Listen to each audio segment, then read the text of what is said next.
tell you what, the number one reason I was successful in the beginning is because I answered my phone. And I called people back. And if I didn't know the answer, I'd just say, I don't know, I'll find out. Hey there, welcome back to Above and Beyond, where excellence meets elevation. I'm your host, Jan Simon, and this season we're raising the bar, diving into the passion, purpose, and defining moments of leaders who don't just aim high, they live there. Big ideas, real stories. Let's get into it. Today's guest has spent over 3 decades helping people unlock the dream of home ownership, and he's still loving every minute of it. At just 23 years old, he jumped into the mortgage world and never looked back. From leading a team of 150 at Academy Mortgage, where his branch closed more purchase loans than 240 other branches nationwide, to co-owning his own firm, Mortgage Tree Lending, his story is one of persistence, adaptability, and passion for people. A proud NAU grad, devoted husband of 30 years, father of 4, and proud grandpa to 2, he brings heart and humor to everything he does. Whether it's helping first-time buyers, guiding seasoned investors, or dominating the pickleball court. Get ready for a conversation about business, balance, and the drive to keep going, even after doing this way too long. Please welcome to the Above and Beyond podcast, Kevin Kosisky. Hey, how you doing, Jan? Good, how are you? That was great. Were you an English major? I have a very good relationship with ChatGPT. Well, I sent you the bio, and then, man, you spice that up. That I just kind of made me cleaned it a little sound bit. so much cooler. Like, do this, do that, make it sound like this. Oh, wait, change that over there. And so better known as KK. Yes, yeah, everybody knows me as it, KK. Yes. So Kevin, you and I have known each other. 2008? It's got to be 20 years almost. 20 play, yeah, maybe 05. So I have a house next to a friend of yours, right? Yep. My neighbor. Yep. And I have a basketball court, half court. Yeah. And every Saturday at 7 o'clock? 7, 6, whatever, 7 o'clock. I don't know what 7 time it was. o'clock, we would play. And for 5-6 years. Mm-hmm. And I got to tell you, Jan, you by far were the biggest hustler out there. Jan never quit. He grabbed every rebound. He couldn't shoot worth nothing. I can't play. I can run. You were like Dennis Rodman, man. You were the guy that he hustled and made everybody better. And my favorite story, though, is got to be you got a rebound, and you're running full speed, and you dove, grabbed the ball, saved it, and then went head first into my bushes, which were pretty big, and your feet were sticking out, and you couldn't get out of the bushes. And we all were laughing so hard because we wanted to help you, but we were laughing too hard. And so eventually we pulled you out, but you were literally stuck in the bushes. I remember that vividly, and I think I probably got a couple scratches. Oh my God. But that just shows the intensity you have, and I know you apply that to your work too. I appreciate that. And that's one thing that people don't have is drive. A lot of people just don't. When you were on that court, you were friendly, you were nice, but hey, when it came to game time, you turned it on and you dominated, and a lot of respect for you. We had so many good times. I had a blast. I loved it, and in fact, I've got to now come over. I think you've now morphed it into pickleball, so you've become an old man court. Yes, I switched it, so we still have basketball there, but I put the pickleball court in at the last minute. I redid my surface. Okay. And at the last minute, someone's like, you should put pickleball on it. We'll try it. And I did it. Best thing ever in my life, or worst, we'll see. Mm-hmm. But no, I've taught at least 20 people to play. No kidding. Do you get Margaret out there with you? Yeah, my wife goes and plays. Nice. I got her out there. I've taught Marcus. I've taught people that are better than me now. Really? But yeah, it's so much fun, and everyone's like, "Oh, pickleball's for old people. It's for this. It's for that." But the young generation is coming up, and it's so much fun. It's competitive, and it's not a lot of running. What's crazy is, so when I was in college, 92, I guess, my degree was fitness and sport management, and I wanted to go on to do physical therapy, but you got to do all the pre-rec stuff. One of the classes I had to take just to get through a major was basically an elective class, but it was instruction of racket sports. And this new thing called pickleball was kind of... So that was coming out, 92? Yeah, in 92. Wow. And so we had to learn basically all the rules to pickleball, how to play it. And there was this guy, and I think his name was Darius. I can't remember. That's what sticks in my head. But he was a wide receiver on the football team.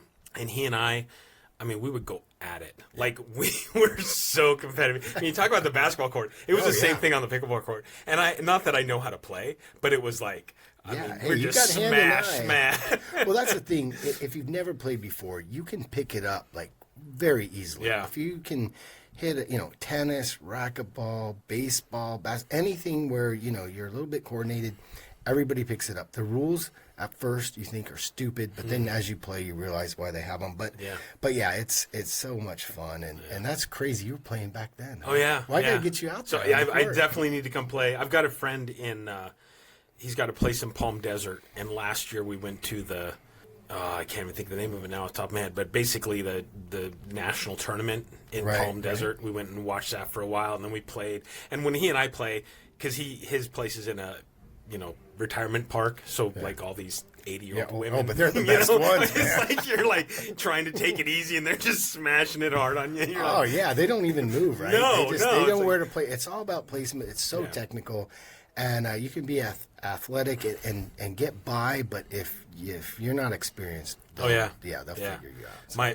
My problem is always when I hit it hard, and that's not what it's about. No. It's like can't smash it. Yeah, you're called a banger. Yeah. We don't like, oh, he's a banger. We'll whip him. So. Work him, get him backcourt. So let's go back to your childhood. Okay. Let's talk about baby KK. You grew up in Arizona.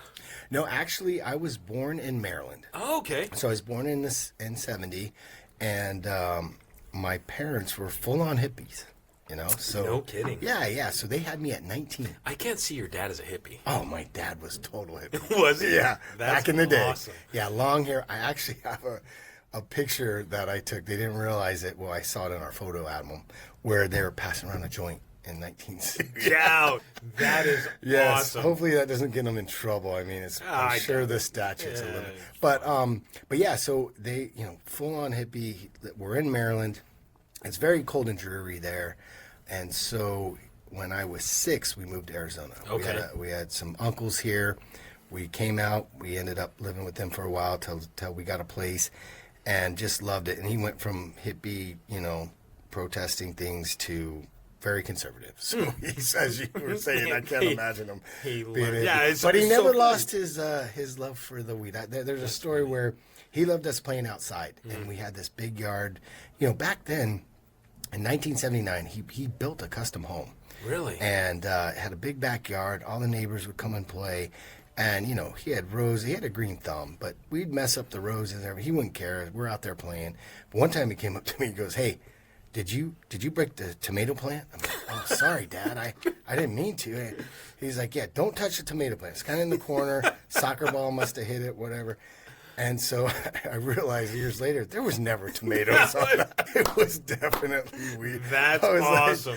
I still don't touch the tomato plant. That is awesome. Yeah. So I grew up. I went to actually went to Catholic school. Okay. Went to Christ the King from like 5th to 8th grade, and good kid. People got in trouble for chewing gum back then. Then I went to Poston Junior High. And they were listening to Motley Crue, satanic music. They warned us about that at school. I got in trouble for bringing a Def Leppard and Rush cassette home. My dad's like, "We will not have that devil music in this house." Looking back, it was, but come on, that's what all the kids were to do. So we walked to school, and then they're watching bad things on TV. It was like it was such a wake up call, from getting in trouble, But yeah, no, I love growing up here. It was a great experience. Went to Mountain View. Okay. Wrestled for a while till I blew out my collarbone, and then I actually met Doug Hopkins. You had Doug on here, right? Yeah. Yep. So Doug and I went to Mountain View together. I'm a year older than him, but we got our start selling cable. Door to door. No kidding. So back before it was Cox, it was Dimension. So we'd go door to door in very rough areas. We got assaulted many times. And we were 19, right? Yeah. We're selling cable in the summer at 122 degrees one time. That's brutal. It was brutal. If you can do that, you can pretty much do anything. Exactly. I think that was our boot camp. But we loved it. We'd work for 2 or 3 hours, and every sale was $52. Was back in the, late 90, 91. That was a fortune. Yeah. So we would sell 2 or 3 a night, make 150, and then we could, party afterwards. Yeah. And then wake up and play water volleyball all day. That's what we did. I can't see Doug playing water volleyball. Oh, it's so funny. He told me he wrestled for a while. And I'm like, no, he was actually really good. So one time we go to this party, so we played every day, and he got really. A lot of it's timing. He was he was heavy set. I don't want to upset him, but he was. And so we go to this party. Wait. Was? Okay. Sorry, Doug. He's actually put on some more. From the front, you don't look that heavy. But he could jump, and he was athletic. So we go to this party, and we walk in, and they're playing, and they're like, one guy goes, well, we don't want the fat guy. And he goes, oh, really? So he got on the other team, and he just destroyed him. No he kidding. was so pissed. Yeah. He could jump. He could slam. That's was awesome. it's all hand-eye. But, yeah, we played that. And so we parlayed that from selling door to door. I went into mortgages. So I got in 93 after NAU. Okay. And great story. So my dad sold solar units back then, when they weren't scammers. And I'm going to say that right now. Look, solar's great. We're in Arizona, but these companies, I'm telling you, from what I see on my end, a lot of them are just criminal. And that's too bad. anyway, back then it was just to heat your water heater. That was it. It wasn't for energy. Or the pool. Then they have the water ones that went up on the roof. Yes, exactly. So that's what his was, on the roof. So they he sold it to a guy named Gene Lines. Gene Lines gave me my start when I graduated from college. I went to work for him because he knew my dad. And then from there, I was making quite a bit of money when I first started. So in 1990, it would have been 93, February of 93, rates went from 9.5%. There was no one that had a rate lower than 9.5%. Think about that. Now again, crazy. And now everybody's like, it's above 5. I know. Oh my God. I know. At the same time, I do that too. But... same time, the average house was 70 grand. Yeah. So the payment shock wasn't as big. But so rates dropped to 7.5. And so I did streamline refinances for 2 years and just killed it. I mean, everybody, back then, you had to go in the office. Now it's all email, digital. But back then they had to bring their W-2s, bring in everything, make copies. And I would have 5-6 appointments a day every day. Just boom, boom. It was shooting fish in a barrel for a while, because, you're going to save $200 a month, which was huge back then. And so we refinanced everybody. And that's how I got my start. That's how I learned, okay, this is how it works and what you need to qualify. And from there, I went to a couple other companies and was actually an underwriter too. So I underwrote, did sales, did all that. So yeah, it was a great journey. And Doug, the day he started, so he saw me making all this money, right? He decides he's going to be an LO. The day he started, rates went back up to 9.5. It's a true story. It was like February of 95.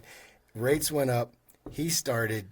He didn't close. He closed one loan in 4 months. Oh, wow. But he met this couple that needed an assistant for real estate. And because he was doing loans and you're trying to attract realtors, he started there and they had him as an assistant, and then he just blew up. That's as awesome. you know. You heard his story, I'm sure. Oh, yeah. Well, I mean, and he's such a good guy. I mean, really huge heart. And, very successful, obviously. Extremely successful. And you never guess it. He's so down to earth, and he doesn't have the, the fancy cars and the clothes and all that. But, no, he dominated in the fact, he just got his new house. Yeah, which is beautiful. Oh, my gosh. Have you been there? Yeah. Oh, yeah, you were there for that, yeah. For the games. Yeah, beautiful. Amazing. Almost killed him though. 5 years it took. Really? I don't know if he got into it, but they everything that could go wrong went wrong on that house, and it was a struggle. But he's in, and as you saw, it turned out. Looking out at the sunset on that. I haven't seen the sunset yet. I need to go back in the evening so we can catch the sunset, because he was talking about that. I'm like, I can only imagine with the pool back there. I mean, it is a beautiful home. It is, and I'm so glad, because there was a few times where he was done, and it was supposed to be a year and a half, and it took 5 full years because of COVID. Didn't your parents live out in that area someplace? They do. They still do. Yeah, Okay. they live at Brown and Chrisman. Okay, so they're kind of close out there. Yeah, they build a custom home themselves just out in the middle of the desert. And it's awesome because there's these multi-million-dollar houses and there's trailers. It's like you do whatever you want out there. They got well water, but it's beautiful. It's right by, what's that park there? Over by the Salt River. Usury Park, yes. Okay. So you can walk to Usury Park. Nice. And then it's close to his cabin in Payson. Yeah, I think was there one time you had invited me after my divorce, I think. You felt sorry for me or something. No, for the Christmas Eve. Yeah. So they've been doing Christmas Eve 45 years. No kidding. Yes. Wow. So they have between 80 and 120 people go there. I remember it was a pretty big deal, yeah. It was. We had Jerry and Keisa come before, and friends and family come. He's got 2 stories. He's got the fire pit out, 5 acres. That's it's awesome out there. Yeah, that's awesome. Yeah. You have to come this time. Yeah. And I'm not even feeling sorry for you. No, yeah. It'll be just because. You know? Yeah, I appreciate that. So through school, obviously Maryland, which I didn't realize. I actually thought you were a native Arizonan. Oh, yeah, no. But so through school, you wrestled. Did you play any other sports other than water volleyball? I played soccer when I started out. Okay. And that's when they first started club soccer. This was like, 77. Okay. Where the club just are Apex Soccer Club. And it was some guys from England that helped start it. And it was great. That was before there was any club teams. It was just kind of like YMCA. Well, I joked that there was no such thing as soccer when I was in school. 'Cause I don't remember soccer ever being around. But well, that's crazy. It wasn't in Maryland, right? Yeah. So I come out here and I like to run and I was skinny and I did really well. And then everybody hit puberty before me. So I went from the fastest guy to, and these guys got mustaches. I'm half their size. So yeah, I did soccer, wrestled, just like you. I tried everything, in intramurals in college. I loved that. Played racquetball. Was pretty decent at racquetball. That helped me at pickleball, for sure. For sure. So I was okay at pretty much most sports. Yeah.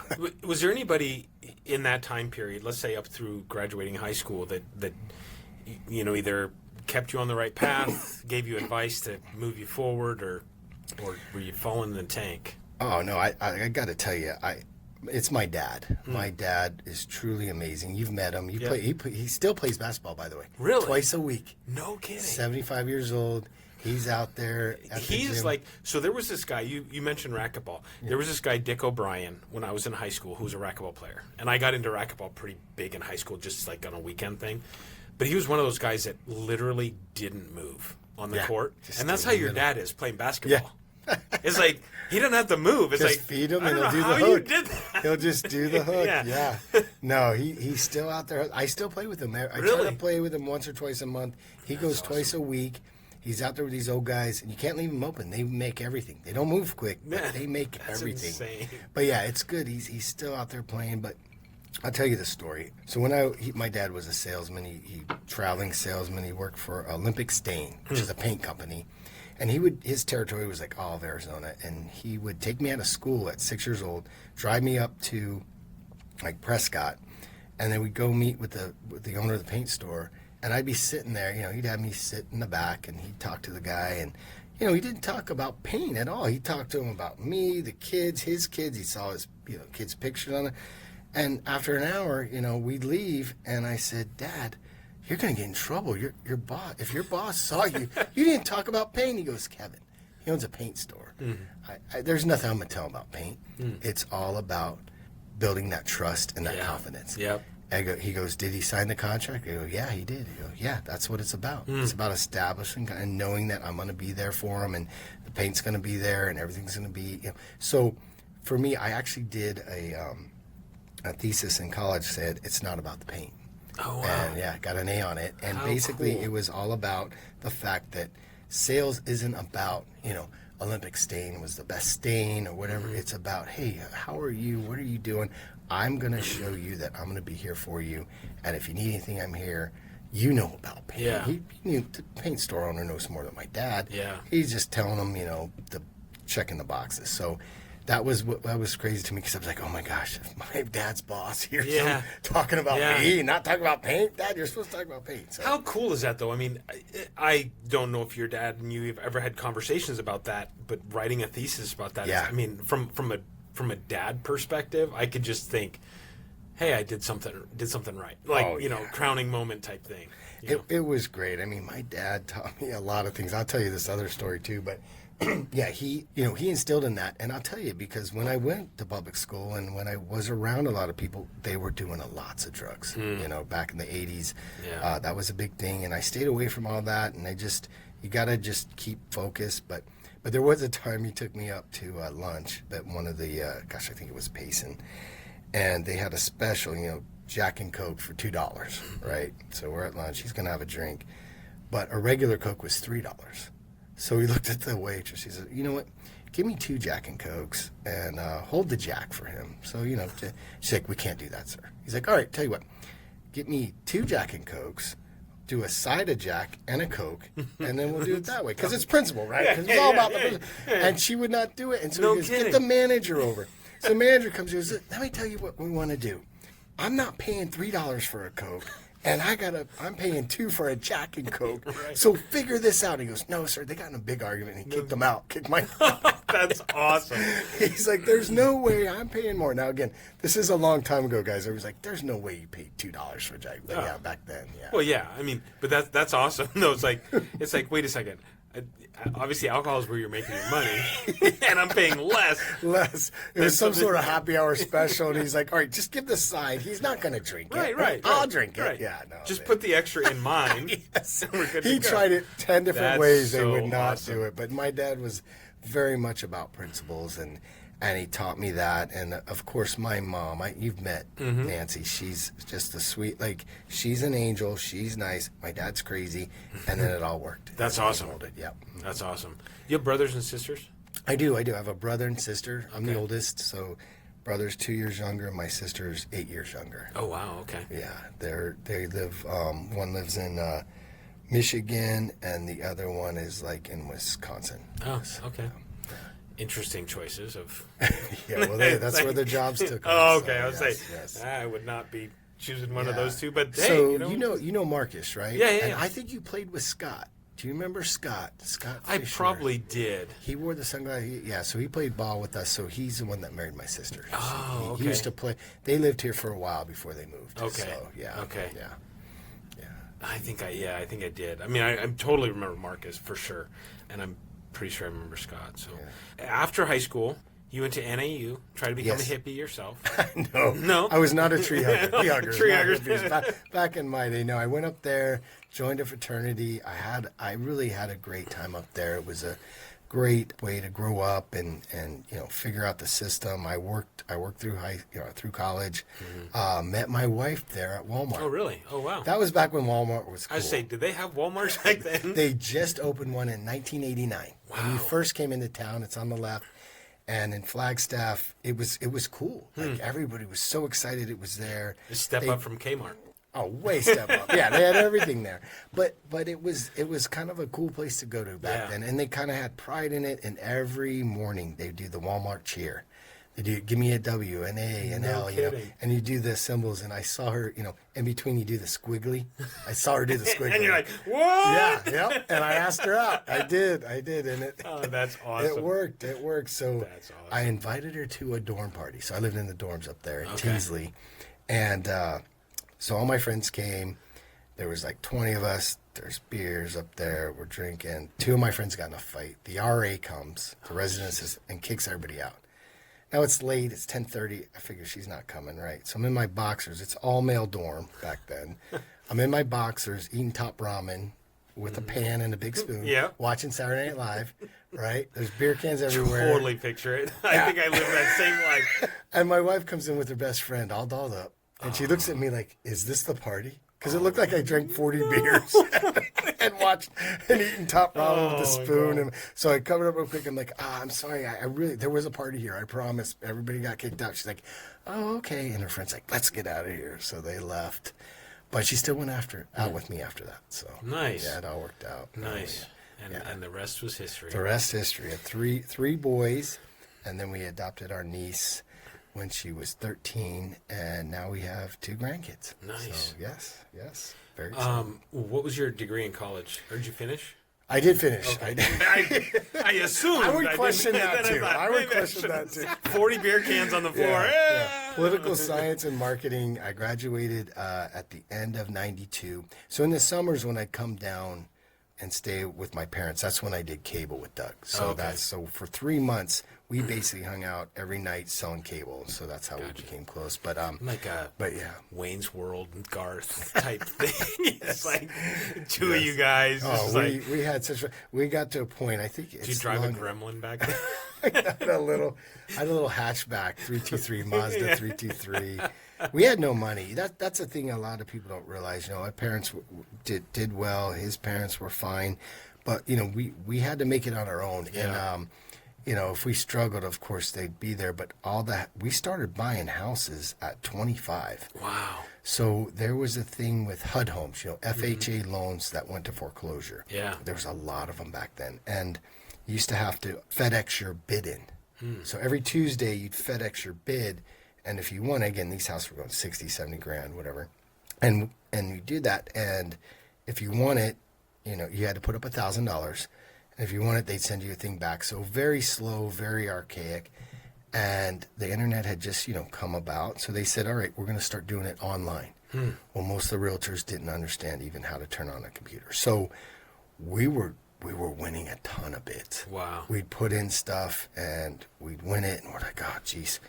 Okay, so if we put in 5 bids, we might get 1. Sometimes we put in 2 and we get both of them, So you never knew. But if you didn't take the house, you lost $1,000, which is a lot of money. So I was doing the financing, Doug was doing the real estate. So we kind of figured out, like, okay, let's just, every house that we think is good. And again, we'd buy houses for 60, sell them for 70. And 10 grand back then was like a lot of grand. money. Yeah. Oh, yeah. So we would do that. And one time we put in 4 bids and we got all 4 houses. Oh, geez. And we knew all 4 of them were good deals, but we didn't have the money, right? So we maxed out all our credit cards. We did took loans out on our cars. We did everything we could to make sure that we paid the money so that we could get the houses. And then I refinanced 2 of them, and the other 2 we sold. And with that money, we were able to pay back everything. Nice. So that's what we did. We would keep some and sell some. And it worked. And, it was stressful, but it was fun. It was exciting. And then, we dealt with contractors who, they'll be great on 2 houses and then flake out on the 3rd. Yeah. Like it's very inconsistent. We had one guy working on the house and he disappears on us. And we're like, what the heck's wrong with this guy? He disappears, but he didn't get our money. So we're like, why wouldn't he come for our money? Turns out he owed child support in Ohio. And they arrested him. They arrested him, no way. threw him in jail, and his one call wasn't to us, so we didn't find out for like a month or 2. But I mean, those kind of things, because a lot of times when you buy those houses, you have to go on what's called hard money, which at that time was 18%.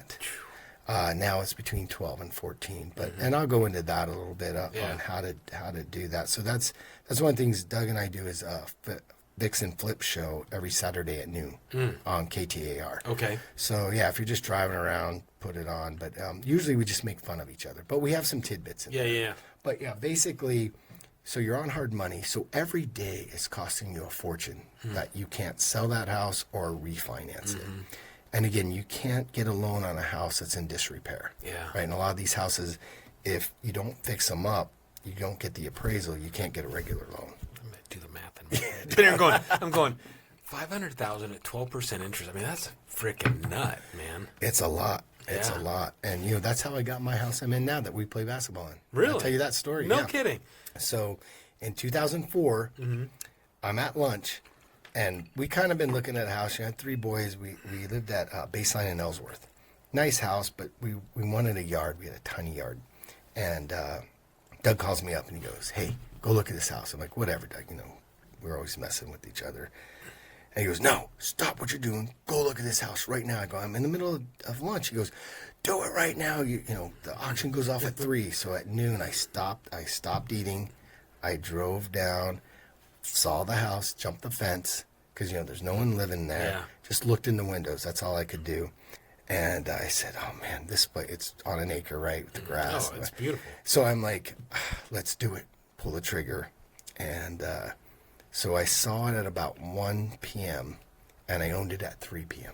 Wow. Yep. 10 No grand. So doubt. back with foreclosures, it's 10 grand up front. Okay. And you had to have the money within 24 hours. So then I had to come up with the other 500 grand the next day. So stressful as heck. I'm sure. Couldn't get into the house. So I ended up getting the hard money, which is $300 a day if you do the math, because it was 18%. So $300 a day. And changed the locks, called the cops because there was an alarm on it. Had the cops go in, which saved me. I'll tell you why. So the first day I owned it, cops went in there. I waited by the front door. They had their guns out. They went through all the rooms. They heard the beeping. I hear them yell, "There's a movie room in here." It's like, oh, that's great. You know, like, we didn't know, right? Yeah. So then they come out and they're like, yeah, the house is empty. You know, we unplugged the alarm, went in, we still have the couches for the movie room in there. Really? No kidding. That's awesome. Yeah, that was 2004. So we ended up getting the house, and there was a period there where there was these scammers from California that changed the locks on my house and said they owned it. Oh. Because back then you couldn't get title insurance right away. So anyway, I won't go into that. That's a whole hour story. But basically I was able to win that case. No kidding. And then I refinanced in 10 days. That's so insane. being in the mortgage business helped. So I was only on that hard money for 10 days. I was going to say, it's got to be, I mean, if you could pick an industry that could absolutely help change your life, Yeah. mortgage or real estate, Yes. right? I mean, two extremely hard industries to be in. They are very competitive. You got to be on your toes, and even the hardest workers don't make it. It's about understanding how the game is played. Yeah, and that's what I was going to say is, you know, like I think about insurance. Insurance is great because of the residual, right? Yes. You build it up, you get it to a point where the residual is doing very well, and then you just maintain the relationships that you have, and hopefully. But you got a million competitors after you, right? Absolutely. Every day they're getting bombarded, right? Bombarded not only by local but national. Yeah. I mean, you know, commercials and everybody saying, "Hey, save money, save money, yeah. save money, save money." 15 minutes. Yeah, and you could recite every commercial, and it's like, at what point do we say, hey, having a consultant, an insurance consultant, and say an agent, but an insurance consultant is a good thing?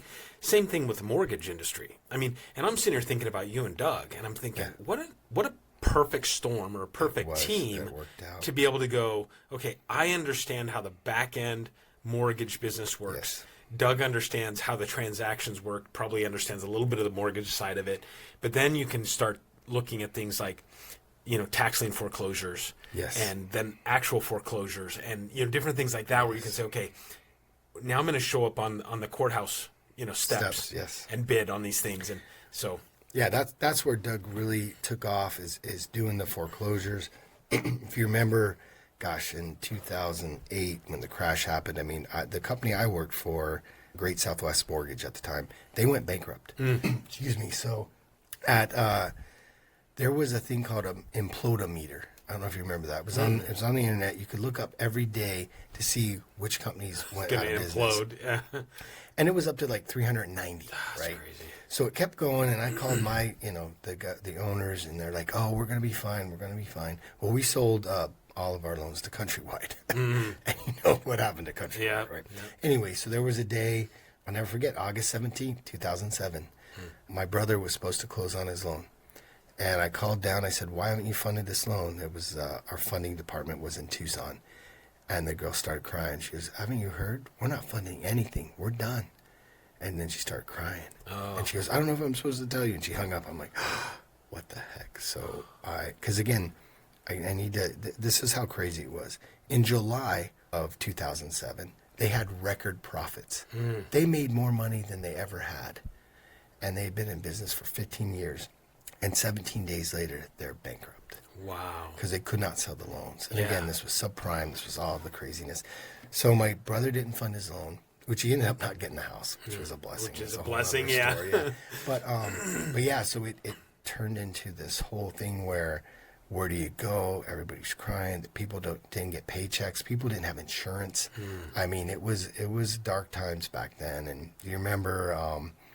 so Doug got on that show, Foreclosure or Property Wars. Okay, yep. So I had the idea, because I'm watching this and thinking, like, this is crazy. You see whole neighborhoods with for sale signs. Yeah.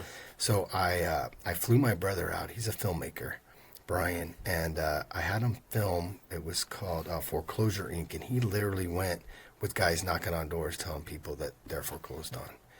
And it was real life. It wasn't the reality show you see now. Yeah. No, it was real, raw. Wow. And so he did that, and he had a lot of footage to that. And somebody saw that, and one of the producers, and then called Doug to do the show. And the very beginning of Property Wars, where you see all that, the houses for sale and all that, that's my brother's filming. Really? They paid him for that. Wow. Yeah, so it went from like what real reality show to their reality, which I don't know if you've seen that show. Even my 6-year-old at the time was watching it. He's like, if Doug's opening the door for the first time, how did the cameraman get inside? Right. I'm like, come on. Like, you see those, like, it's like the cameraman's, oh, hey, good to meet you. You know, it's like, how does he, for the first time, the locksmith, and what about the time he's knocking on the garage door and he goes, oh, there's a car in here. Like, he can hear it. Like, it's just, anyway, look, it was a fun show. It was great to watch. It was funny as heck. I don't know if you remember, there was a shot where Doug challenged somebody to a race. Because again, as big as Doug is, he's pretty athletic. And this other guy said, there's no way you beat me in a race. So they said, all right, let's do this. So they filmed it, and this is real. They both raced. His name was Scott, and like 10 feet, and he hadn't sprinted in years. He fell and scraped himself. Like, he was bleeding. And Doug won. Yeah, they raced in the street. That's awesome. But, yeah, so that propelled Doug to the point where he was able to do seminars and then, of course, start. He could adapt. Though once the foreclosures ended, then he started buying houses for cash, as you see. Yeah. Way too many commercials. There's like there are a lot of, and it's funny because after we released his podcast, I've had to hide multiple comments on social media because people seem to not angry. like they Doug's get very commercials. Angry. Well, it's so I don't know if there's a jealousy thing, and then they make fun of how he looks. And I mean, oh gosh, you should see the stuff he gets. I can only imagine. Imagine. Yeah. But yeah, it's pretty funny. I'm like, we'll block that one. So yes. So you meet Margaret. Yes. You're in college. Yes. You graduate college. You go from selling cable. Yes. To doing mortgages. How'd you end up finding yourself in a leadership position in the mortgage industry? So I started at 1993 in February, and had my first deal, and I realized, wow, this is, I'm basically poor, and they would give us 10,000 flyers every quarter to hand out. So I'm out there in the morning handing out flyers, and then at the night when people come home from work, they would call me, no cost refi. And so I answer the phone, and I knew that, hey, this is something special. People save a lot of money. This is kind of a once-in-a-lifetime thing, kind of to drop 2 points, Yeah. So I figured it out, and then once I got so busy I couldn't hand out the flyers anymore, I just hired all my friends. And they would go, or kids, they would go and disperse them all in the neighborhoods. And so a lot of guys would get the 10,000 flyers and not do anything with them. And it just blew me away, like, for free, why aren't you doing this? Or they wouldn't answer their phone or not call people back. I tell you what, the number one reason I was successful in the beginning is because I answered my phone. And I called people back, and if I didn't know the answer, I'd just say, I don't know, I'll find out. Yeah. Because back then it truly was insane how people just didn't communicate. I don't know if they were busy, they didn't want to talk to them. I don't know, because I could hear it. You could hear each other's offices. Yeah.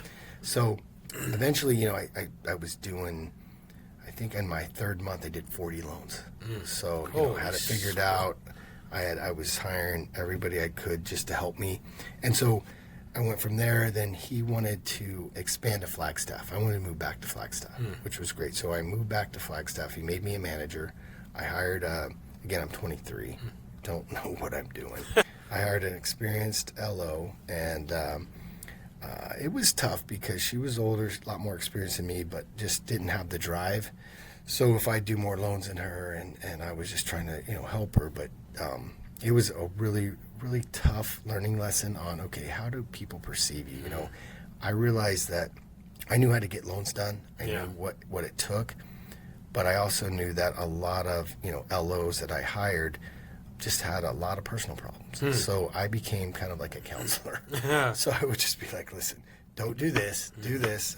So yeah, people would come to my office and basically tell me all their problems, and I would try to help them. And in the meantime, they were amazing salespeople. Yeah. And at some point, like you said, I had close to 40, 50 LOs working under me. Wow. And I just would teach them, hey, this is what you got to do to make loans close. So when I went to Flagstaff, it was great. We worked a while. The market was very small there. So I moved back down and then expanded with Gene Lines. Gene Lines was my mentor. I worked with him 8 years. He taught me everything and helped me become an underwriter.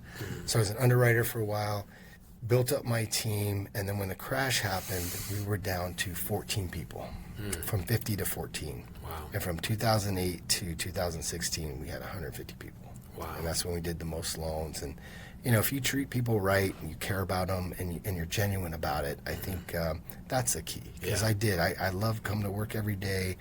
And, there's always something. There's the stress in this industry is horrible, right? Yeah. I mean, even someone that can close, thinks they're A+ borrower, something will happen. And they can't qualify. What would you say, maybe to somebody starting out in your industry, what one piece of advice other than don't do it? Yeah, I got boys, kids. My oldest is actually. Oh, is he? He works for Doug now. But, oh, really? Okay. So my youngest is looking to get into it. I would say the best thing is to be a part of a team. To be honest, even Marcus, I had Marcus go work for like Countrywide. Okay. Or go work for Loan Depot or Quicken, just to get the experience, because it's really hard to teach if you don't know the basics. Gotcha. And if you come to work for a company that does well, but you maybe talk to 1 or 2 people a day, at one of those you're talking to 40, 50, 60 people a day. Yeah. Right? You're figuring out loans, you're learning the lingo, you're understanding the program. You do that for 6 months to a year, and then you're ready to expand and do your own thing. So that's my advice, and I've given that to a lot of family members. Yeah. So you were with Academy for 10 about years? 10 years. And then was that up until you started Mortgage Tree? No, so I was at Academy, and then that was 2018, and then I worked for like a couple other retail shops where I really saw how retail and broker, the difference and the fact that I needed to be a broker became very relevant. So is it similar to insurance, where retail you're kind of a captive for one market, Yes. and then brokerage you're obviously brokering for multiple markets? Yes. That's part of it. The other part of it is you're just beholden to their rules and you're closing it. So to make it simple for somebody, like if I was at Academy, I'd close it in Academy's name, and then Academy might sell to somebody else. Gotcha. As a broker, you can pick who you're going to sell to. We have 40 different brokerage firms we can sell to. Everybody's competing for rate, for your service. So that competition helps the consumer, because they're all trying to get your business. They're all trying to make it efficient and give you the best rate possible. Okay. So I'm able to shop rates better. I don't have corporate overhead. The fact that you're being a broker back in the day was horrible, because you used to have to FedEx a file, right? Yeah. Everything was paper back then. Now everything's digital. Everything's so quick and efficient. We send a lot of stuff to UWM. Okay. United Wholesale Mortgage, which Matt Ishbia owns his sons. And I know that name. yeah, he's a Suns owner. Oh, okay. Yeah, Okay. and just recently he just changed it to Mortgage Matchup Center, Okay. which I hate that name. I don't know why he named that, but I believe in him. It's amazing what he's created. He's a #1 mortgage broker in the country. They're more than Quicken, and he just he helps support all the brokers out there. Okay. So but he's just one of them of 40 that we can use. Gotcha. So, yeah. Gotcha. And you just do residential mortgage lending, right? You don't do commercial lending? Well, yeah, I'd say 90% is residential. We have a program called a DSCR loan, which is basically a loan for investors that want to buy investment properties with 20% down, 700 FICO. They don't verify your income. Oh, okay. And that's considered a commercial loan. Okay. And I'm doing a lot of those. Nice. They're simple, the rates are good, And, someone that's self-employed or wealthy people a lot of times have lots of LLCs, lots of things you'd have to verify, and it becomes just a nightmare. Yeah. So this makes it simple and easy. Even if, you're not making a lot of money, you can, as long as they're looking at the property and the equity you have, and your mortgage payment is about similar to the rent. Gotcha. That's the key. So, Gotcha. So yeah, but So tell me about Mortgage Tree. Tell me when you decided that you were going to go, in essence, out on your own, because you're owner or partial owner of it. yes, I own it with two other people. Yeah, Marcus is one of them. Oh, okay. Yeah, Christian, he's up in Idaho. So we started, and they started it about 6 months before I came in. I actually encouraged them to go there because I had to wait for a while, but yeah, it's night and day. They're faster, the rates are better, and it pays more. Gotcha. There's really, in a nutshell, that's what it is. There's no reason. Retail, unfortunately, is like a dinosaur. It's like one of those things where brokers are just going to take over. And it's crazy because they got about, I think, 28% of the market. A lot of in the East Coast and that kind of thing, it just hasn't caught on as it has in the Southwest. But it will. And I think that next 5 years, it'll be over 50%. Do you have a team that works for you now? Yeah. We have 12 people that work for us. Again, it's crazy because back in the old days, you needed like 5 people in the file to fix it or to make a loan go. Now you need maybe 2 or 3. That's it. Everything's automated, everything's simple, and it gets better every month. And they strive to get better. And UWM has kind of set the standard. I mean, I would say they're the most efficient, but everybody else is trying to emulate what they're doing. So it's just bringing the level of service up. Whereas retail still thinks that the old school way works, and it's just not. It's not working. If you could go back to any point in your life, to a decision that you made, maybe you regret. Oh yeah. Or that you would change differently. Yes. What is that, and how do you think that would impact where you are today? I should have gone broker about 7 years ago. Instead, I held off on it. I still had the notions that it wasn't the right time or whatever. I should have done it. I had a couple partners that I was working with that if we would have done it, it would have made a fortune. I would have made a fortune. So I would say that that's probably my regret. I mean, we're doing quite well, but it just, I kick myself thinking, I should have done. And everybody that goes to the broker world, if you ask any LO in the last 3 years, they'll say, I wish I'd done it sooner. Yeah. Yeah. I can say that about opening my agency, which, I mean, I've had it for 7 years, almost 7 years now, but I've been in the industry for 30, and you're like, well, I'm not quite ready. I don't know that I necessarily know what, I don't know how to do this. I don't know how to do that. I don't know that. You never know. Right. You're never ready. If you wait for ready, it's never going to come. Just like having a kid, right? Yeah, right. Let's wait.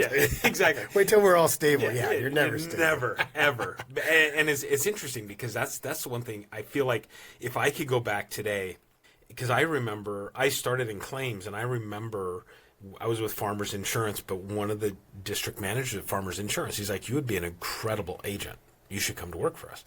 Well, it was a pretty significant pay cut. Right. And then you kind of have this build up to 3 years of then you're on total commission. And I couldn't figure it out. I'm like, that doesn't make any sense to me. Like, how am I ever going to get there? And they're like, make a list of 100 people that you know and call those people. And, it's like totally like things Amway, I would, right? Totally things I'd tell people, don't do that. But I just remember at that time thinking, God, there's no way. But now I look back and in 2008, I had just left Travelers Insurance to go basically partner in a personal lines agency. We did majority mortgage and homeowner stuff. A lot of mortgage brokers we were working with. And when SB 1070 and the market crashed pretty much simultaneously, it was like, the whole thing just disappeared. Yes, I understand. And but I look back now and I think, and I didn't know commercial insurance at that time, which is really more what I focus on today. But had I made that jump sooner, like the energy level, what I did, how methodically I worked through different things, even when I got into commercial insurance 15 years ago, and it's like, God, had I just, but you can't, you can't look back. I mean, again, I wouldn't change anything in the fact that my experience and, what the trips, all the things that we were able to do while I was working. Oh, yeah. So it all evens out. But there was a time where I was like, gosh, I should have done that. Just like you. Pull the trigger. And you're, again, you will never be ready in your mind. Yeah. Right. You just got to go for it. That's the thing I tell my kids. Sometimes you got to take that risk and go for it. Yeah. It just, life is short, and you got to do it. And one of the things I heard was, why are in America a lot of the new businesses, a lot of the things are started in America and not other countries. And why is that? And the reason is our bankruptcy laws. Yeah. You could go and fail and still be okay. Yeah. Right? You can recover. It takes maybe a year or two, but you can come back. Mm-hmm. Whereas other countries, no, you can't. You fail and that's it. You're done. Yeah. You can't ever do anything, and you're labeled and all that stuff. So I think that helps risk takers. If you look at, Elon Musk, some of the others, I mean, there were points where they were so close to bankruptcy or so close to failing. But that's what you need to do in order to get to the next level. Well, and it's incredible that you say that, because that is so absolutely true. Resonates with me. I mean, having obviously been through that whole process. Yeah. And not only, in essence, are you failing, and I say failing because you are failing, right? To finally get to that point of, I'm going to run through bankruptcy, right? Yeah. And I went through bankruptcy, divorce, foreclosure, all that stuff at the same time. That's stressful. And I can't imagine. Yeah. But to be able to say, I can curl up in this corner and become a victim of that circumstance, or I can take the opportunity, which we have, which is beautiful, and be able to go, okay, I'm not going to let that define me, and it sucks, and I completely failed, and now you're carrying the burden of, I failed my ex, I failed my kids, I failed my parents, which is the biggest part for me, was like that whole thing. I mean, not necessarily weren't my kids. Well, you just feel stuff, like but, you did, but it's not like you wanted that to happen. You tried everything you could to not, and it just, that life does that sometimes. Absolutely. But to be able to have that ability to say, okay, well, and it's funny because when we finally went to the bankruptcy attorney, he said, you guys waited too long. I was like, what are you talking about? He said, you blew through all of your savings. I'm like, well, but we would have lost that in court. He goes, no, the court understands that you have to have the ability to support yourself. Mm-hmm. So they're not going to take all of your money. They're not going to take your car. You know, it's like, car, you got to have a house. Right. Yes. So it was one of those things that was, I mean, not that I would advocate for somebody to go file bankruptcy, but I would say, if you feel like you're at that point, don't wait too long. Yeah, don't wait too long. Yeah, don't wait too long. That's great advice, because a lot of times people don't realize that. And again, it wipes the slate clean. It's a horrible experience. It's and it makes things tough. It makes it tough, and you go through hell, and someone's telling you what you can spend money on. But at the end of the day, it helps you reset. Right. And that's something that we have that's amazing. Yeah. And, you look at even Trump went through that, and he used it, multiple to his times. advantage. Yeah. And people say it's so horrible. It's like, I understand that thought process where it's like, okay, well, you took all this money and then you filed bankruptcy and you're delinquent. It's like, but there's circumstances that happen in business that we don't have control over. We don't. And the banks took the risk too. So, I mean, look, we're not advocating to do this. No, I'm just absolutely saying not. that when things happen, and there's been many times, we've been around this business a long time, and we've seen people succeed and fail, and the cream rises to the top. A lot of times when when it gets tough, it's makes you stronger. Yeah. And you don't realize that at the time, but it does. And it's tough. My parents went through rough times. Everybody goes through it. It's just a matter of what are you going to do, when you get up. Yeah. And you got to get up. Yeah. You got to get up and go to work and do whatever you got to do. And it's tough. But it's you've been through a lot, Jan. It's great seeing you. I see you all the time. We do let's talk about APN. APN, I love APN. Well, no, I absolutely do. But I want to ask you a question because you kind of bring this up. You got to get up, right? You got to get up every morning. You got to do it.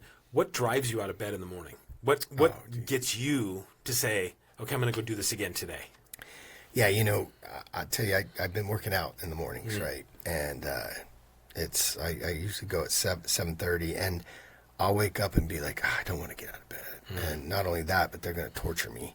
And so you just realize, like, hey, man, we're getting older. Yeah. And I want to be around with the grandkids, right? I got the 2 grandkids.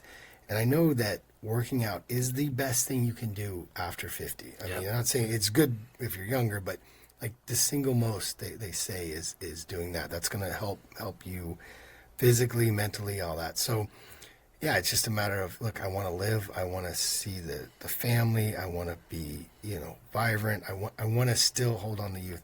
I'm 55 and I think I'm 35. Yeah. Down. I still Is it back of your eyes? You see that? Yeah, I do. And I always think like, I could do that. Hold my beer. Let me jump in those bushes. Exactly. Right? I got this.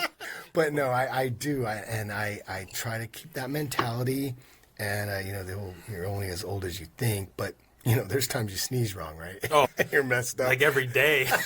Like, so there's that some hurt. things you can't control. But at least you can try to minimize those things. So yeah, I get up. I to my wife, for my kids, for the grandkids. You want to be there for them, and you want to be around, and you want to be healthy. I mean, we went on a trip to Portugal, Spain, and then Croatia. Wow! And we walked 20,000 steps a day. Walking all there. Jerry and Kisa were there. Okay. Yeah. Nice. And Rick and Eileen. So we went with two other couples. It was a blast. But man, if you're not healthy or you can't keep up or you're just tired, it would have ruined the trip. Yeah. And so you just got to think about that as you get older. So yeah, that's my motivation is like, look, I want to live. I want to be as healthy as possible, even though we partake a little bit, right? Yeah. Well, you got to have fun I think too. you have to live life, right? Yes. I mean, Yes, we're going to die You are going to die. at some point. But you want to be healthy right before. Well, sure. I just want to go to sleep and not wake up. That's I don't want to do any of the other stuff. But No, that bankruptcy stuff's over. Come on. it's funny. I was talking to I don't know, naturopath or something the other day. But it's one of those things where, and I've told my kids this: if I get to the point where I'm in a wheelchair and I'm eating green slop, just push me right to the edge of the Grand Canyon, unlock the wheelchair, I'll take care of the rest. It's like, I got this. Just give me the knob with the heroin, right? Exactly. Or the morphine. Yeah, the morphine. Just turn it up. Yeah. Let me go. Yeah, because you that whole, you want to die, not fade away, right? Yeah. So yeah. What would you say with regards to your journey? Yes. Is the one thing that people don't see? Let's see. They don't see. Yeah, I'm a pretty happy-go-lucky guy, right? You've known me for years. Yeah.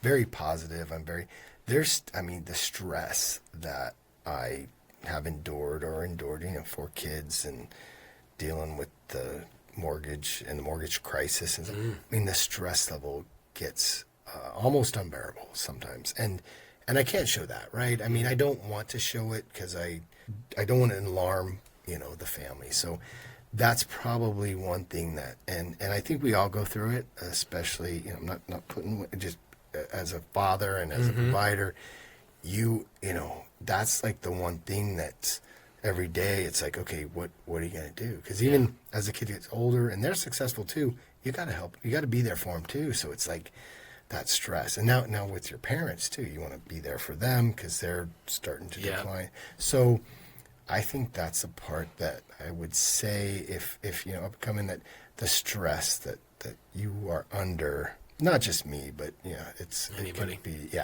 it's tough. And just when you think you're out of the woods, you're not, because the kids get older and their problems become more expensive. Yeah. Oh, absolutely. Yes. Absolutely. My daughter just had my first grandson.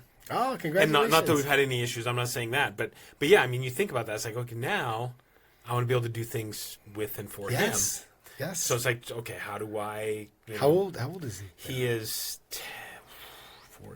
10 weeks, 10 or 11 weeks. Congratulations. Thank That's you. awesome. Yeah. It's the best thing. I tell you, he just turned 1. We're taking our oldest to the pumpkin patch. And fun. letting him see zebras for the first time and all this stuff at the farm.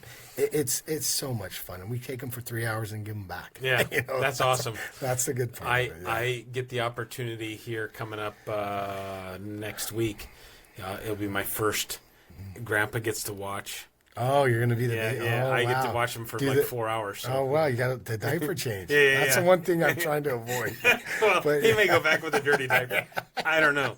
But that's funny. No, that's awesome. Yeah. That's I'm excited. I'm excited, and it's crazy because it seemed, and this used to piss me off when people tell me, enjoy it because it goes fast. Yeah. And I'd be like, shut up.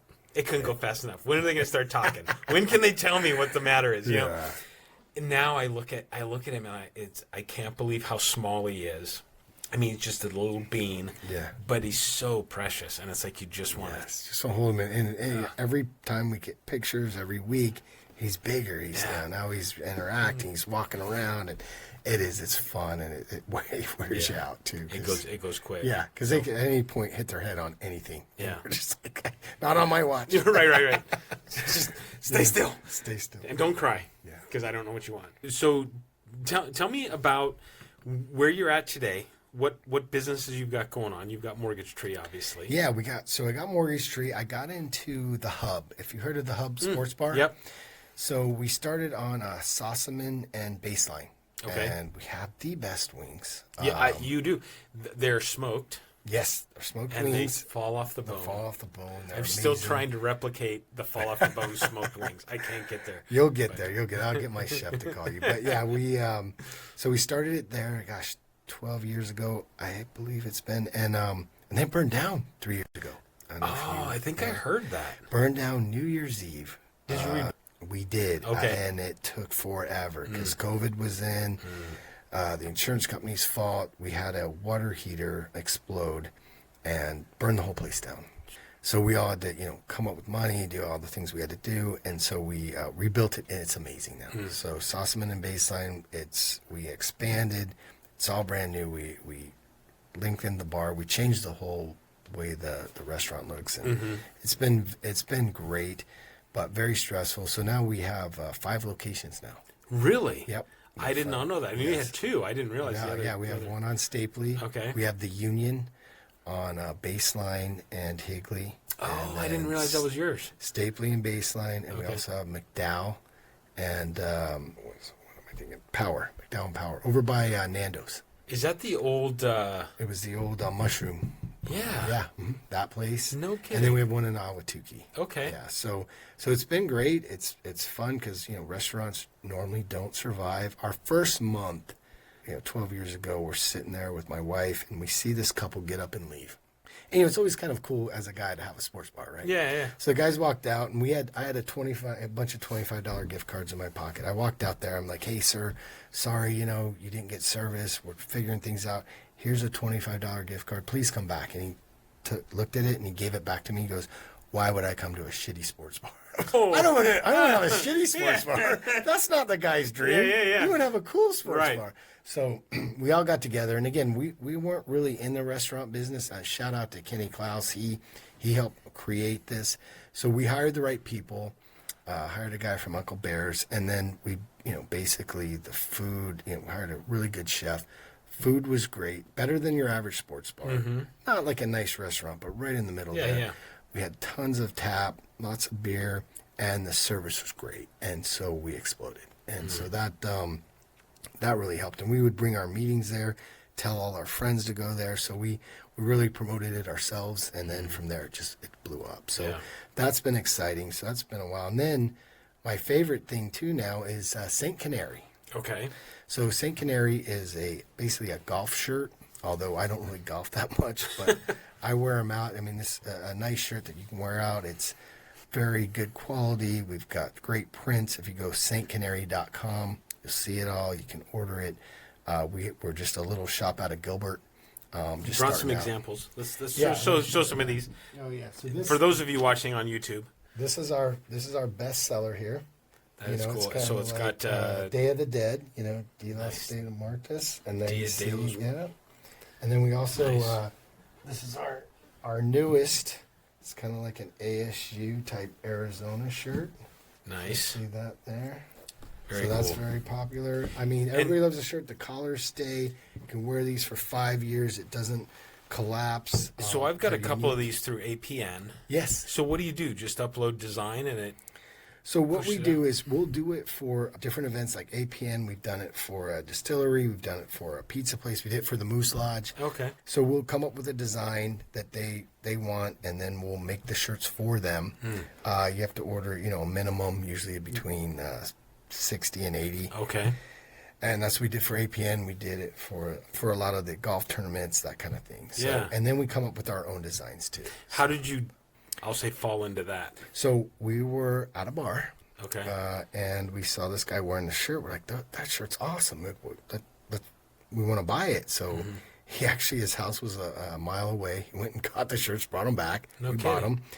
And then we're like, this is great. These are quality shirts. Got a lot of, you get so many compliments on them when you wear them out. Yeah. And, Doug wore one. He's like, I don't know about the skulls and all that. He wore it. He goes, everybody complimented me on the shirt. It's interesting because I'm not going to say I'm like a shirt fanatic. I actually wear cheap T-shirts, but there's a certain T-shirt that I really like. Like, I like the cut, I like the yes, fit. It feels whatever. good, yes. That's how these are. Like, when you put it on, it's like it hangs nice. Yeah, it's it a fits nice shirt. right. It's, not good. Like I said, the collars are going to stay clean. It's not going to bundle up. So we found out they were having cash flow problems. So me and my friend Jake, we went in on it. So now it's 3 of us that are involved, and it's been a blast. Now we do monthly subscriptions where every 6 weeks you'll get a new shirt. And Really? we just pay for a year in advance, and we do it. So we got to get you signed up. I'm going to have to look at that. You're going to have to. Yeah, because I do like those shirts. I think I've got, like 4 or so of them through APN. And actually, I do. I really like the way that they hang. Yeah. I like how thin they are, especially out here in the desert. Yes, because it's they breathe. perfect. They breathe. Yeah. What size are you? Large? Large. Or extra large, probably. Okay, we're going to figure that out, Okay. and then I'm going to have to get you a shirt. Oh, I would love it. Yeah. Yes. No, I love your shirt. So Thanks. I didn't realize that you were actually doing that. That's Yes. pretty dang Oh, cool. yeah, it's one of the cool things. All right. So we've got Mortgage Tree. Yes. We got 5 hub restaurants, Yes. which they're not all called the hub, but we'll say that. They're all the hub except for one's called the Union. Okay. Yep. And then St. Canary. Yep, the shirt company. Yes. And then you do a radio show every Saturday on KTRR. I do with Doug. Okay. Doug Hopkins. It's on from 12 to 1. When do you fit Margaret into the picture? Well, the kids come and go, but I'm still. The great thing about this job is, you can be anywhere. Yeah. When I was traveling abroad, as long as I had my phone and a computer, I could pretty much do my work, right? Yep. The good and bad part of my job is you don't have to meet with people anymore to do loans. Everybody can just send it electronically unless they're over 75. Yeah. Yeah. Well, yeah. And I like meeting Then they're them. like, "Can I fax it?" You're like, "Do you realize no. nobody has those anymore?" I got to tell you, and I love meeting with people because that's where I got my roots. So I'm happy to do that. But most cases I don't have to. But I had someone send me. They took all their paperwork and laid it out on their kitchen table, and then took a picture like 10 feet away. They said, "Here it is." So, yeah. But I've gone to people's houses and picked up documents, and I do whatever it takes to help people get a loan. And I like meeting with first-time home buyers because it's very scary, and they don't understand. And so I got a quick story for you. So, when I pre-approve someone in Arizona, you have to have a lender pre-approve you on a piece of paper saying before you make an offer, you have to have a lender saying that you're good to go. Oh, really? Right? I didn't realize that. Yeah, they do. So people, and it makes sense, right? Why would you make a contract on a house if people aren't qualified, right? And people get excited about houses, but they don't get excited about paying for it. So nobody wants to talk to the finance guy. Right. So you need that piece of paper, and I pre-approved these people a while back. They're first-time home buyers, and 3 days later they call me, "Hey Kevin, I don't think we're pre-approved, but thank you anyway." I go, no, you're pre-approved, you're fine. 5 days later they call me again. Listen, I thanks for all your work, but obviously we're not pre-approved, so thanks anyway. And so I'm like, okay, you're pre-approved, go find a house. Why do you think you're not? He goes, well, we checked the mail again today and we didn't get the check. They thought they were going to get a check. I was going to send them a check for like $200,000 and say, please use this for a house. That's not how it works. I know. But sometimes you don't realize that people don't understand how it works. I laid it out for them.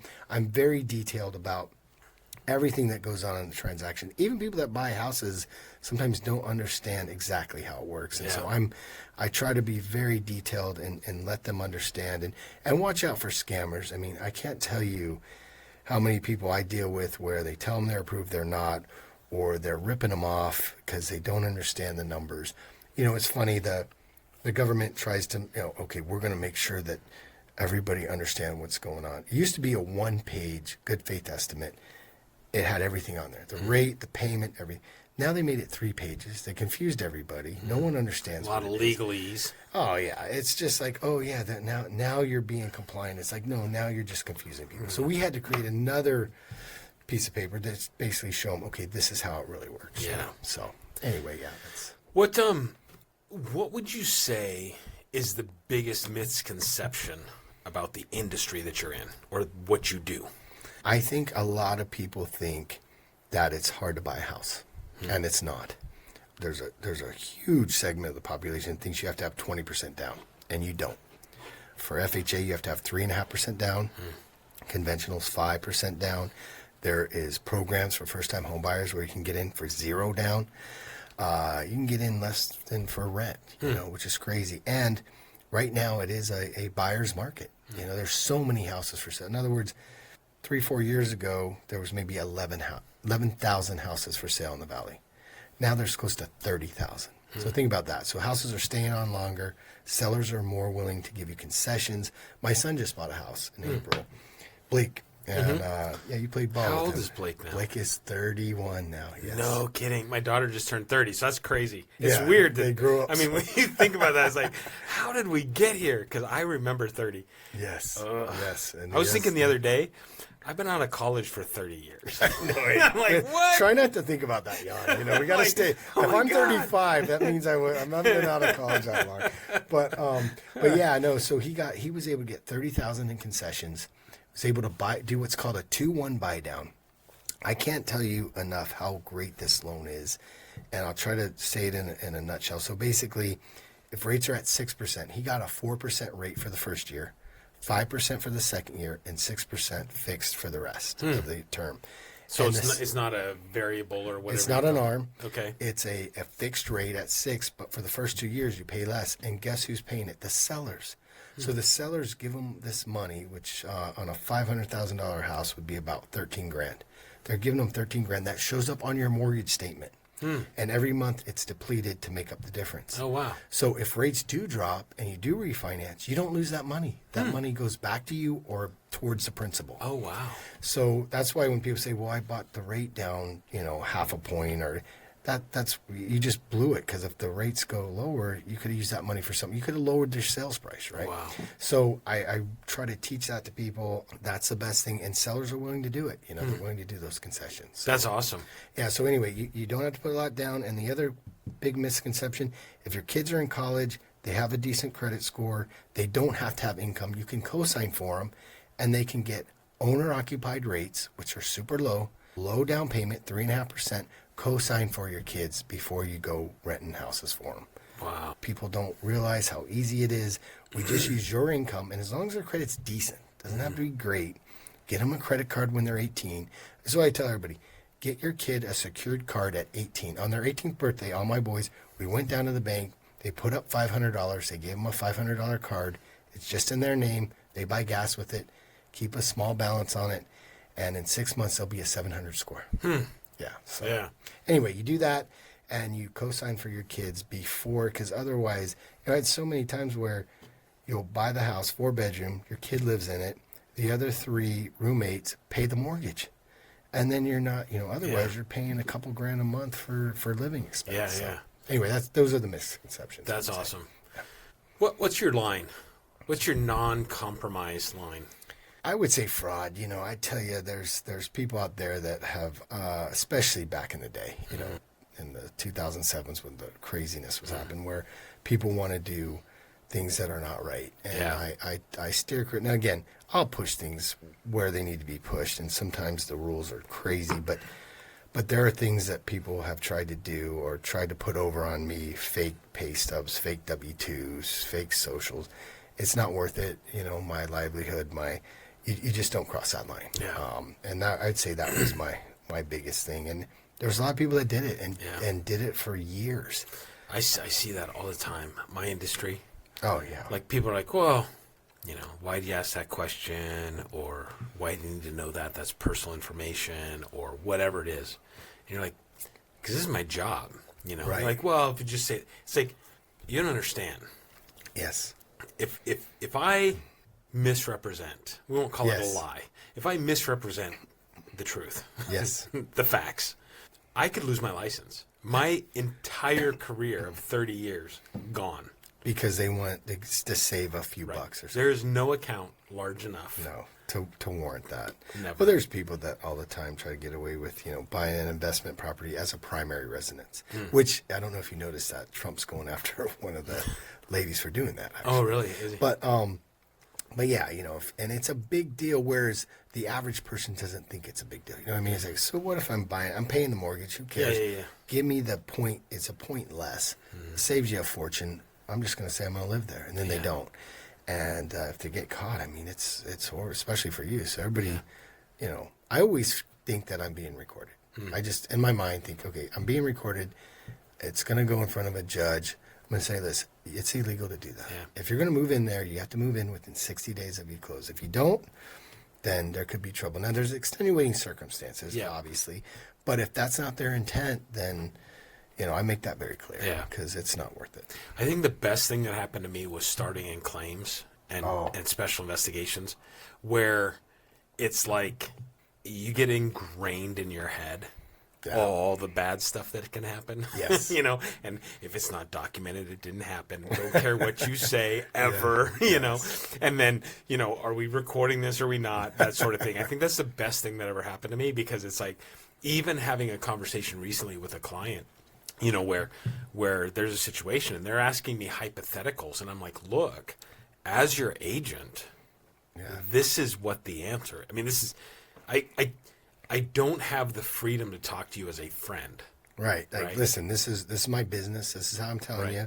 If that's what you think you're doing, but I this is how it is. Yeah. You have to draw that line. We had an LO that worked at another branch, and what they were doing is they were inserting child support orders to increase their income. In other words, and I don't think the borrowers even knew. Wow. So what they would do is they would show that they're making $1,200 extra a month for child support.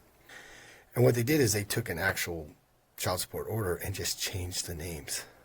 And they would put it in files. They did it for 3 years. The only way they got caught is an underwriter saw back-to-back files, the same judge. They could see the dates were off, but the same amount of money, everything was the same. And they okay, this is definitely fraud. Right, But they had gotten away with 3 years. So they basically just increase their income. And on child support, you can what's called gross it up. So that was giving them an extra $1,500-$1,600 a month to qualify them to get a loan. Yeah, it was crazy. That's brutal. Yeah. There was a lot of craziness that went on. So you just got to be careful. That's brutal. Yeah. What makes Mortgage Tree different? Because similar to me, there's a million agents. There's a million brokers. Yeah, a million brokers. People say you can throw a rock and hit a dozen. You could, because I've had a drink, something else wants to come out of my mouth. I'm not going to say it. That's fine. Yeah. Same thing with mortgage brokers, obviously realtors, But what makes Mortgage Tree different? The reason I think realtors use me and send me business where they could send it to a million other people is because, number one, the experience, 30 years doing it. I was an underwriter. If there's a way to do a loan, I'll find it, right? There are so many ways. I always say it's an art, not a science. Like, the guidelines are the guidelines. And they're the same throughout the nation, right? FHA, VA, conventional. It's all the same. It's just, how do you navigate through that and make it make sense so that the lender will do it? I can't tell you how many loans I get from LOs that have screwed up a deal. They don't understand how to do income. They don't understand community property laws. They don't understand what you can and can't do with certain debts, leases or businesses, or that you can add back depreciation and business miles. They'll just say, oh, well, this is your income. No, well, what about the depreciation is huge in a lot of industries, right? You can add that back in. That could make or break a deal. Yeah. So it's just about, I've seen 1,000 scenarios, because not only was I doing my own loans, I was helping people that were struggling with their loans. Yeah. 150 employees. I had all these loan officers under me. Whenever they couldn't figure out a loan, it came to me. I could see it being pretty simple. If I work for a corporation, I get a paycheck. It is what it is, right? Right. But owning my own business, I'm doing everything I can. Yes. And I shouldn't say this on the record, to try to make it look as though I'm making as little as possible. Well, what's and that's a bad thing to say, but No. What's great is we have the ability to get the best pricing because we have so many other vendors that we can use. And when you do a lot of business, they're allowed to give you better pricing for borrowers. In other words, if you do a certain amount of business, you watch videos, you educate yourself, you meet certain criteria, they're going to give you points to help lower their rate. In other words, there are times where I can give up to a half a point better on a rate. And on a $400,000 house, that's $2,000. Yeah. So there's a lot of things that you can do. I think the big thing for me, and the one thing that's helped me tremendously is when you, again, I talked about that pre-approval letter. If a realtor calls me and it's a weekend, it's Saturday morning, these guys love the house. They weren't even thinking about buying a house, right? Yeah. They saw this house, they called up the realtor, we want to see it. Well, call Kevin, make sure that you're approved. They'll call me up and I'll say, look, in order to make an offer on this house, because it's this good price house, you're going to get a ton of offers, I need you to send me this, just a few things, and I'll get you that pre-approval in a half an hour. Banks take 2 to 3 weeks to send out a pre-approval. Because I've done it so long, because I can look at the information and decide, yes, we can do this, send out that pre-approval, and now they can make an offer. And that is huge. Realtors love that. And I know how important it is. I don't care where I'm at, what I'm doing, I'll stop, I'll take the call, I'll say, okay, let's get you a pre-approval. Just send me a few things. Let me pull your credit, soft pull. We can all be done in a half an hour. And most times, people are, all right, I'll get back to you Monday, or I'll try to figure it out, or no, I need to run it by an underwriter. No, I'm the underwriter. I figured it out. I'll get you that pre-approval right away. And that's probably the biggest reason realtors use me for purchases. The other stuff for refis and everything, it's just because I can figure out the best rate for that client based on the criteria of the investors. Yeah. Can you share what the craziest story you is? Oh, jeez. Is there a crazy? I mean, whether it's an investment property that you and Doug did together and you almost got shot, or a trip to Vegas where we probably shouldn't talk about that. I mean, no, I'm just kidding. No, that's fine. That's fine. Look, no. As long as you don't talk about hookers and blow, okay, that's fine. Yeah. Margaret, don't listen. Just joking. Of course. No, I mean, I've had, back in the foreclosure days, it was tough because people were under a lot of stress. They're losing their house, and people would pull guns when you go to the foreclosure. People would come in and, try to get a loan, and there was no way, right? They didn't have credit, they didn't have the money, and they would get very irate and upset. I pull somebody's credit, and they almost wanted to beat me up because they saw I'm just the messenger, right? Yeah. I didn't show the lates. I didn't. So he'd be like, that's not right, and this isn't right, and this is wrong. You need to fix this. He's yelling at me. He's poking me in the chest. And I said, sir, I'm just showing you what they're reporting. These are other creditors, credit cards and everything else. And he was so mad at me for showing it to him, and plus maybe he was embarrassed his wife was there, that he was ready to fight me. Wow. Unless I fixed it. And I said, sir, I'm not the one reporting it. I'm just the messenger. I'm pulling it up, and this is what it's showing. And he was so angry. He's like, you're telling me you're not going to get me a loan because. So that was pretty hairy, and I calmed him down, and eventually he left. I had another one where I pulled their credit, husband and wife, and there was like 10 department store credits, all maxed out. And he looked at me, he goes, oh, this is wrong, this isn't ours. So I go, okay, no problem, that happens. So as I watched the wife put her head down, and I was like, oh no. So I start going, okay, well, you got to contact her. And as I'm saying it, the wife goes, those are all mine. And he's like, what? She goes, yeah, they gave me, 15% off. And, whatever. Yeah.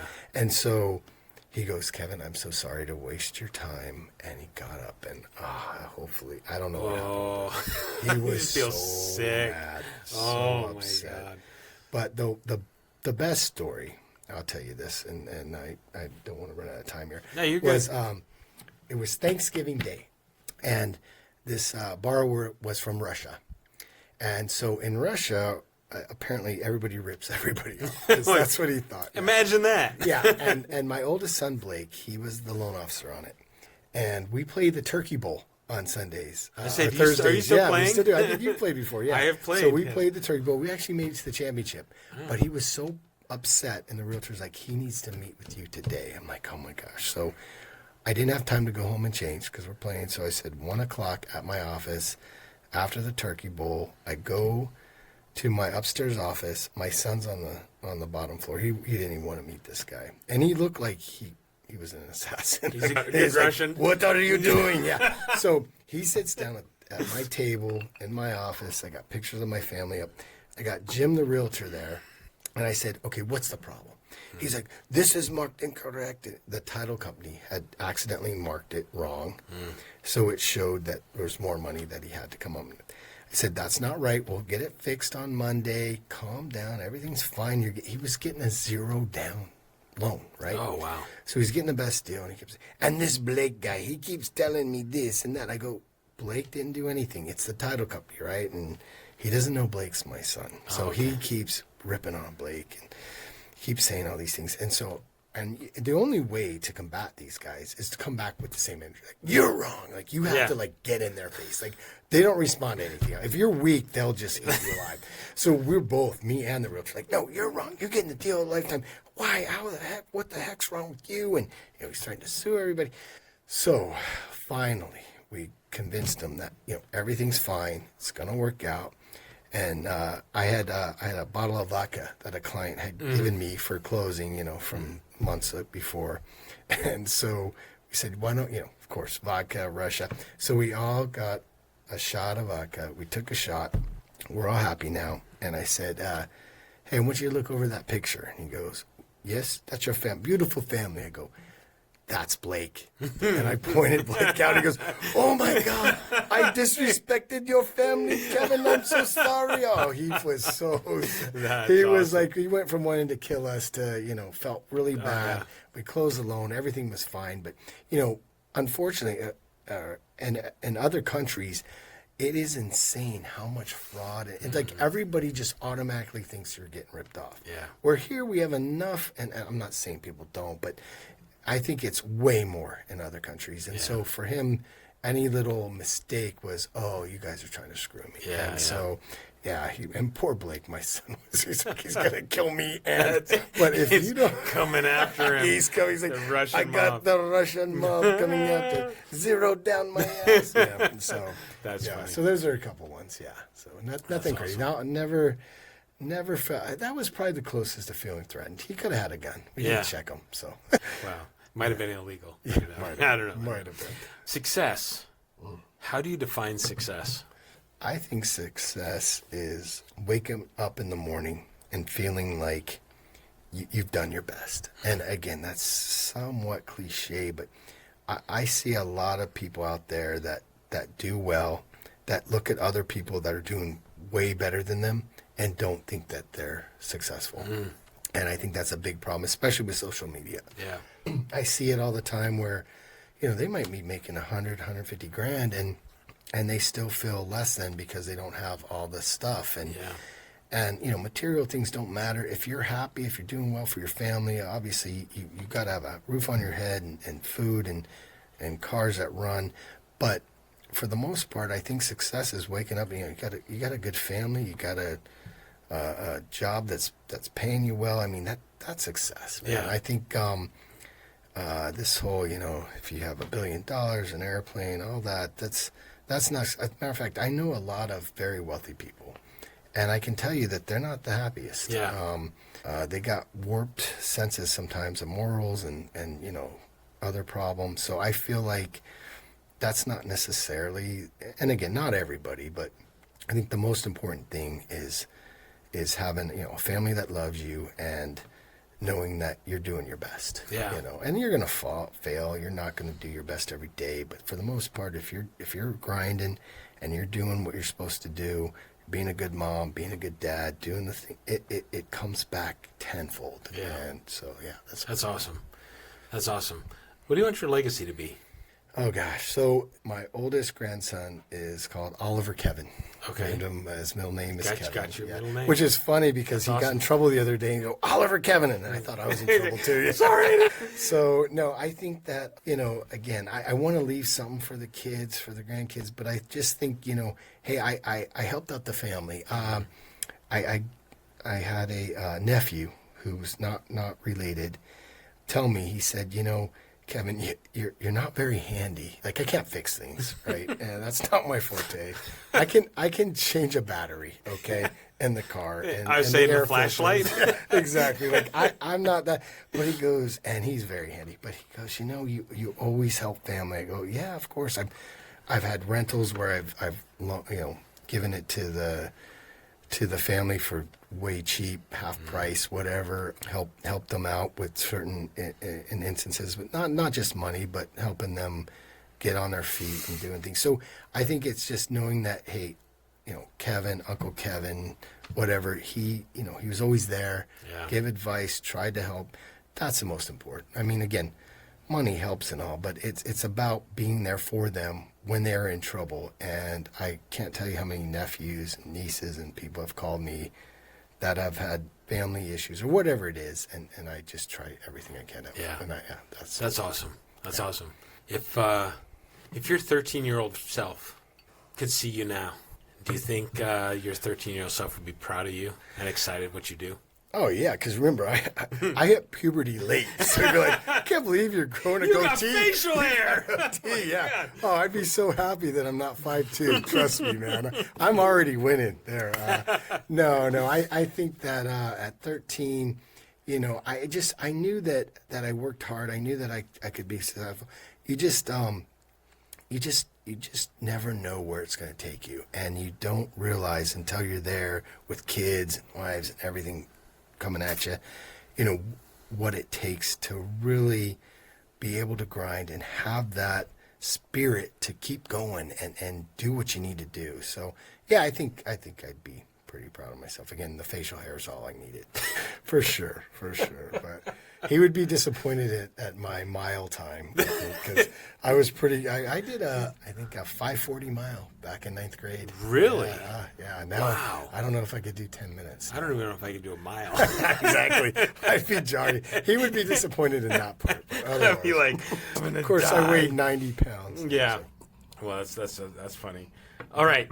Final question that I think I've got for you. Do you think? Well, I'm gonna ask you this different question. I got a different question for you. If you could give one piece of advice to anybody starting a business, not necessarily in your industry, but anybody starting a business, what would you tell them? Let's say Blake's starting a business. Oh yeah, and I've told him this, and he's doing it now. Is find someone that's successful doing what you want to do, and partner with them, be their assistant, be a part of what they're doing. When Blake was in Austin, and he had the baby coming, and he was doing quite well. He's doing mortgages there. There's no family in Austin. I said, we need you to move out here. Now, the crazy part is, Doug, at 3 years old, when Blake was 3, he said, I don't know where I'll be when you're older, but I'll hire you. Because he used to pick up Blake and take him to breakfast. No kidding. He is a very dynamic personality, right? So I told him, I said, look, you got to go work with Doug and come out here. And he was able to buy a house. But the one thing that Doug told him was, if you don't make $200,000 a year, I'll fire you. So that motivated him. Wow. Right? Because, of course, there's no reason he can't. Yeah. But, yeah, I would say that whatever industry you're in, you have to find, and Doug did this when he started. He worked with a very successful real estate team, and he learned the ropes. You need to work with someone that knows what they're doing, that's successful. If you don't, I'm not saying you can't make it, but it makes it so much harder, because you just pick up on all the little things, and they'll mentor you, they'll help you with problems, they'll help you figure out things, but you'll watch and see why they're successful, and that will help you get to the next level. And awesome. Like I said, when Marcus, when everybody comes in, it's almost like they got to go through basic training. You got to go through the Quicken, learn the basics, then come work for us, be on our team, learn okay, this is also what you can do. Expand your horizons, and then you can. The success is all up to you. How hard you work. The great thing about sales, and you know this, is there is no income limit. It's how hard are you willing to work to get to there? And you watch people make, millions, billions, or make nothing. And they can blame themselves, they can blame whatever. The point is, in sales, the sky's the limit. Yeah. You decide how much you're going to make. I have that struggle a lot of times. And two factors, I think. One, there becomes a lethargic nature to what we do, right? Yeah. You kind of get to the point where you're like, comfort zone. I'm doing Yeah. pretty good and I'm comfortable, that sort of thing. And you got to say, okay, I got to pull myself back out of that, act like there's nothing. Let's go after it. Right? Yes.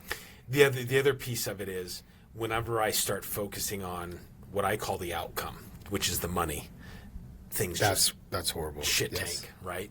So it's one of those things where it's like, okay, don't focus on the outcome and act as though there's nothing there. You know, Jan, you bring up a great point. I had a loan, you know, it was a low income loan, maybe $100,000. The amount of money I made was next to nothing or nothing. It didn't matter. I want borrowers to get in the house. I would fight for him, whether it's $1 million house or $100,000 house. Yep. And when the underwriter said that to me, I was like, what? That means nothing to me. Yep. These people want a house. They're crying to me on the phone. They want their family to be in this To house. this is everything. Yeah, and for them to say, why are to you them. fighting so hard for this? You're not even making anything. I was like, you think that's the reason I'm doing this? But yeah, no. That's the one thing I tell my employees is I'm like, look, when we get a call from a customer with an issue, you have to understand that is their issue and it's very high priority to them. So we need to take it on as though it's a priority. Right. Can we do that with everybody? I'm sure we fall, right? It's tough because sometimes you have to Because you're think so of busy. it like just like the people that were waiting for their check. Like I had Right. to tell them, look, you're not getting a check, but don't worry, I'll send It's the check there. to the title yeah, company. Yeah, exactly. When it closes, you will get the money. It's there. So yeah. Well, hey, I greatly appreciate you coming on the show. Oh, absolutely. Yeah, and I appreciate and being I have admired you for years. Obviously love playing basketball with you. I'm looking forward to getting on the pickleball court and kicking your ass.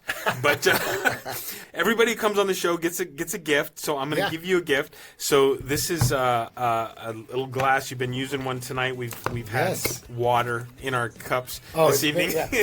Mine's a brown water. It's a brown water. Apparently I'm doing the well water tonight. But oh wow! Look at this that. been engraved by Roxy Calligraphy. Says Kevin Nice. 2025 for when you came on. You're getting close to the last of the legacy for 25. But and then there's a challenge coin there for you. It's a APN and above par. There's me above and beyond podcast challenge coin. But Roxy Calligraphy does the calligraphy, and then had Larry help me with the coin. So, but I really appreciate you coming on. Well, thank you, Jan. I love being here, man. Yeah, I love appreciate you. Appreciate your friendship, and been awesome. It's been awesome. Well, I can't wait to see where you're at. I'll come on here in 10 years. Can't wait to see the studio you have. That'd be awesome. It'll be awesome studio. For sure. This is Kevin Kosisky, and I went above and beyond. Real deals, authentic connections, the kind that heals from Palm Springs to Pine Top Grace. APN's network spans every place. Above Par Network, we're going above and beyond, reaching new heights.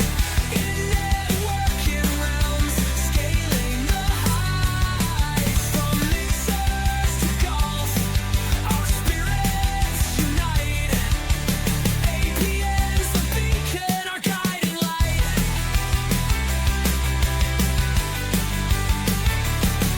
So here's to APN, where dreams align. In every connection, a chance to shine. Above and beyond, we'll always strive. In APN's network, we truly thrive.